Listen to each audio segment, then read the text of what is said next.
What's going on, guys? Welcome back to the channel. Today we begin the pull on my K20z3 engine and transmission for my wrecked 2007 Civic SI.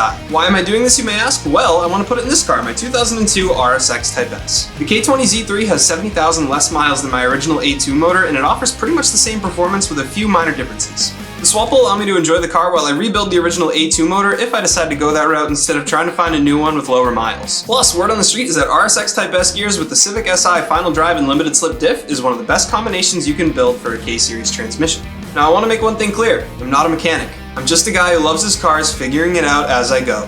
Let's get to it. Alright guys, so our plan of attack is going to be pretty similar to the RSX here. We're going to start all up in the front. We got our bash bar to start, we got our AC stuff, and we got this plastic piece up top. We should be able to remove the top mount and get the radiator out as well. But other than that, I pretty much know what I need to do. We're just going to do it.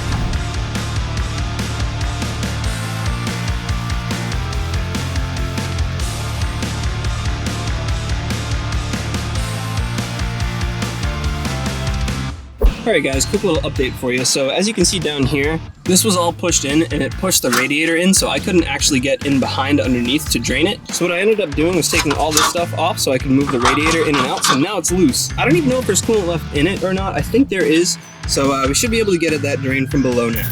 Alright guys, so actually on further investigation here, I'm going to take this off. I don't know if there even is any coolant in here. I don't know if we can see down that way. Nope.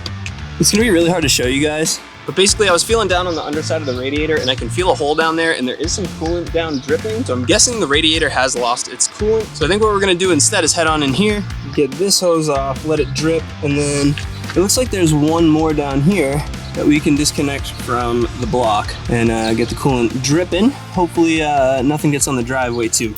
All right boys, here we go. The Clip Foos Invitational one-handed coolant hose retaining clip removal challenge.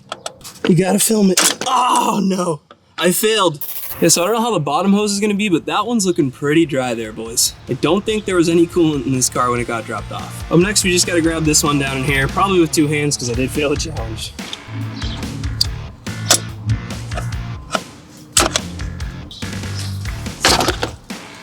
Nothing, dude. No coolant, huh? Good to know. That saves us a couple steps. Let's keep going. Alright guys, so the radiator is out. I think what I'm going to do is, because I'm using this wiring harness in the RSX, is I'm going to start actually taping and labeling each plug and where they went, so that way it's going to be an easier time rewiring this all when it's in the other car.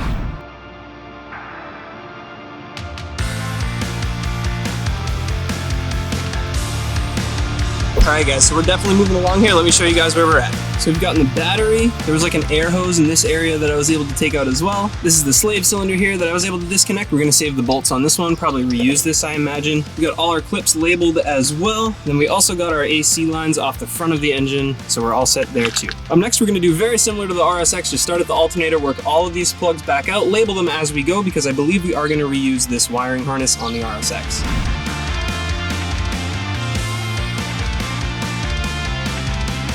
So we got the first couple out, guys. The alternator's all set, and then we also got the AC done. All these clips are out, and then we do have our knock sensor down here, which actually I could probably just pull out now. Done, but the further we go up into here, there's a little nut in there, and as you guys can see, there's like a bar too, and I don't have any tools with clearance to get onto that nut. I'd need like a super low profile socket. So I'm actually gonna remove, you guys can see all the way around, and there is where you remove that bar. It runs all the way down, and in here where our coolant hose comes out for our radiator, we're just gonna remove it. It's crusty, it needs to come out, so it's coming out.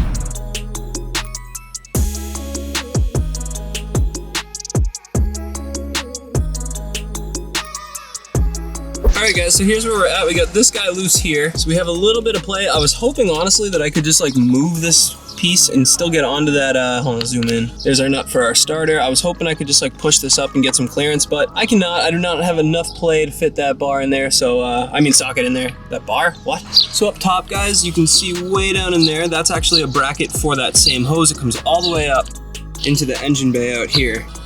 Way down in there, that's gonna be the same hose, and it comes all the way down underneath all of this down into the front of the engine. So it's a big, long, convoluted coolant hose that I don't think the 20A2 has, and definitely making the job a little bit harder. I could have just removed the starter. Yeah, it probably would have been easier to do the starter, but I don't know. I'm already close doing it this way, so we'll just do it this way. So I went ahead of the vlog just a little bit. I had to bring the camera in to cool off, but I removed all the plastic trim stuff up top and the windshield wipers. And then we just have this metal plate here. And we should have much better access to the header area as well as the coolant pipe that we were working on before.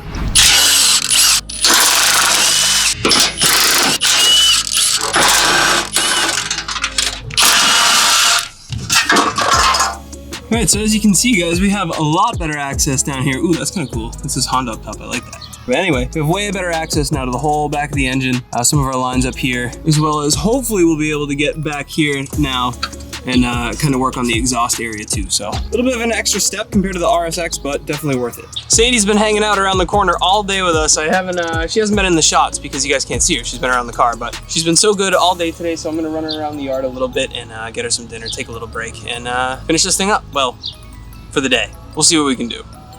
So we're actually looking at a slight change of plans, guys. We got a little bit of a guard here for our wires. That's actually in the way of the bolt that we were gonna get at for our coolant hose.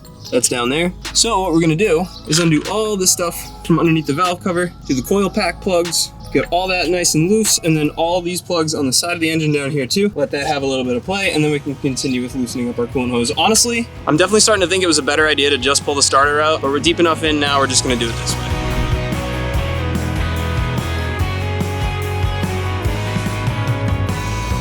All right, guys, so as you can see, we got all of the wires free for the coil packs and all of the ones in the back as well. Let me show you what we had going on. So honestly, this engine was about 100,000 times harder than the RSX. And the reason for that, I don't even know if you guys can see this. It's not that the electrical clips were bad, it's that, oh, you guys can't even see it. I'll have to show you in another vlog. But it's not even the clips or the connectors that are bad. It's just like these little things that go around the wires and clip into these brackets. They're a pain in the butt, but we got them done. And it seems like we still need to remove the intake so that we can take this bit apart in order to move these wires, in order to get at this bracket, in order to get the coolant pipe. I gotta tell you guys, the Z3, way more convoluted than the A2, no doubt. Right now, it's time for some dinner, and then we have some hockey games coming on, so I don't know how much more work we're gonna get done, but we're gonna roll with the punches either way. I'm gonna zap right over to the next time we work on this thing. So we're back out the next morning. I went inside, ate some dinner, and fell asleep. Honestly, I think the sun just took a little bit out of me, but we are ready to get back to work on the Civic. Last I left you guys off, we had to take the intake pipe off to get at the electrical housing for that little mess of wires in there. Once we're able to get that out of the way, we should be able to remove that coolant pipe, then the rest of our electrical in the front of the engine. Then we have heat, fuel, exhaust, transmission fluid, and then axles, and we should be good to pull.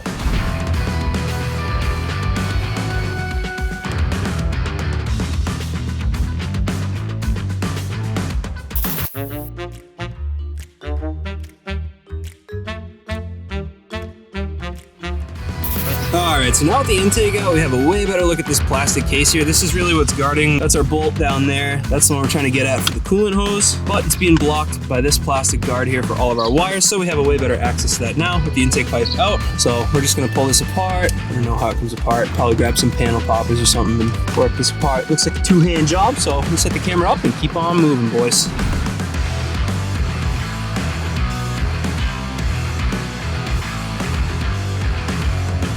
So I got a little pissed at this plastic cover here, but this is all loose and our coolant pipe is loose as well, so we're just gonna disconnect from here. This is a soft hose, and then our pipe's gonna run underneath, and we should be able to take all that out. Hopefully I can find another plastic cover to replace here, but if not, that's okay. I still have the pieces. They should be at least good enough to like reinstall, even though they're kind of broken. I just got really frustrated and ripped them out, so yeah, it is what it is.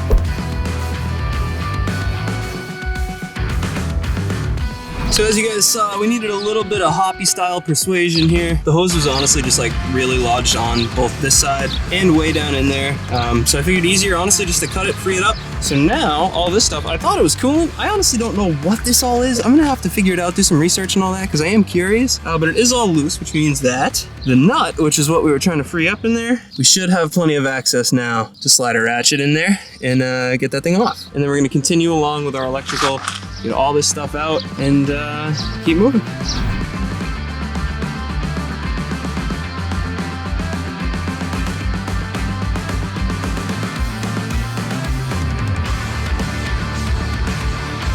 Alright, so whoever designed this can kick rocks. This is so much more convoluted than the RSX, it's unbelievable. And it's all because of this one little doohickey that I don't even know what it does. This pipe that's running through, man. It's this, I still can't get anything onto this nut. So I have the starter out. I was hoping that I'd get enough clearance. I do not. I have all of this stuff loose. Thought that would get enough clearance. It does not. So now I need to pull all of this stuff out still, which means I need to disconnect it from here, which is the throttle body. And then I think it is kind of loose, but it's gonna be a bear to snake through all that. So let's keep going.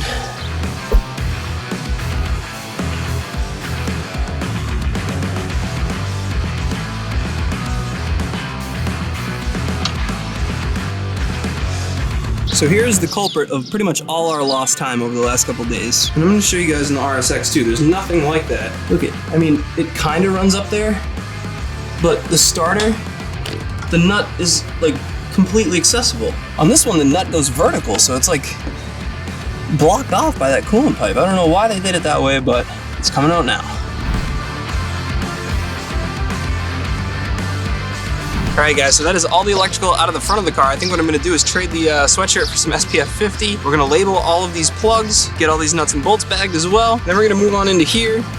We got some more electrical to do. Transmission down in there. Then up here, got our ground in here as well. Our cables. So we'll be moving on to the transmission after we get all this stuff organized. Another quick little update for you guys. We've been chasing some electrical again here on the transmission. So we got that guy undone way down in there. Also undid all this stuff. Got our grounds undone. And now we've chased everything up here to the ECU. So we're gonna work on getting this out as well as the fuse box. And we're gonna keep chasing the electrical around the back to where we were. And we should come full circle. We're looking pretty good, guys.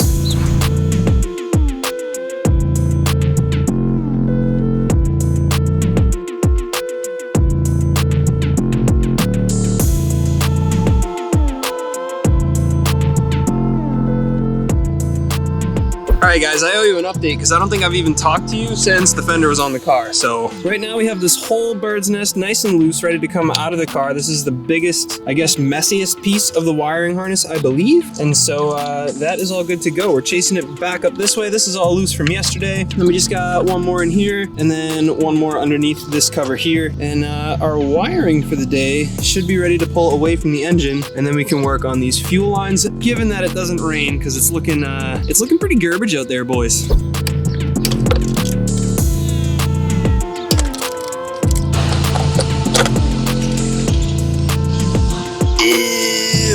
Hey, check this out.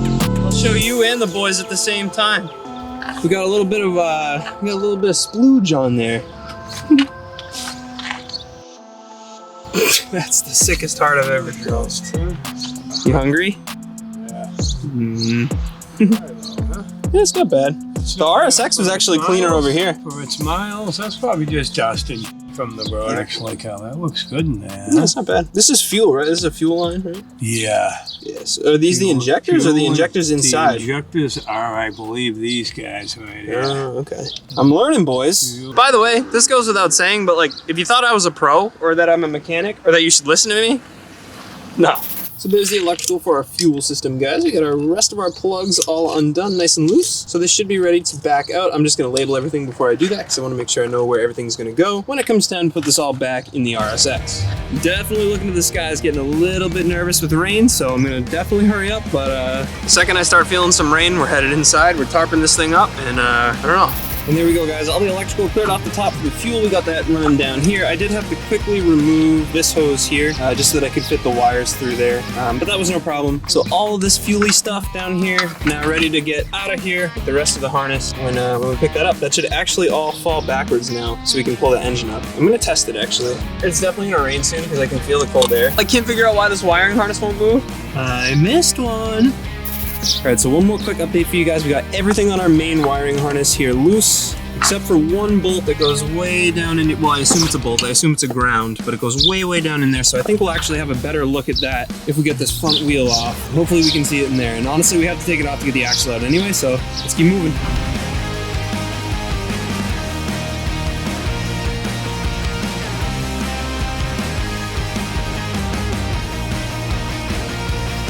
So obviously I didn't expect to fall down the wiring rabbit hole as much as we did today, but we got a ton done and I'm really happy with the progress. So we got all of the main wiring done on the top of the engine here for the coil packs and the fuel. Then we also have the fuse box area nice and loose, so we're gonna chase that back into the firewall next time. We also have our fuel and heat lines and all this stuff, exhaust to work on in the back. And then it's looking pretty good. We should be ready to pull, guys. So, oh, and axles too. Axles drain the transmission fluid and all that. But honestly, I'm thinking that's just one more day of work. So we're looking really good, guys. If you did enjoy the video, my dad's helping me clean up right now. We got the storm coming in like crazy, so we're gonna do a quick cleanup. But if you guys did enjoy the video, make sure you leave a like down below, subscribe for more just like it. Obviously, we got to complete the Civic engine pull, and then we're building the world's coolest RSX in the garage. So make sure you guys stick around for the ride. If you made it this far, I genuinely appreciate you watching, and I'll see you in the next one. Peace.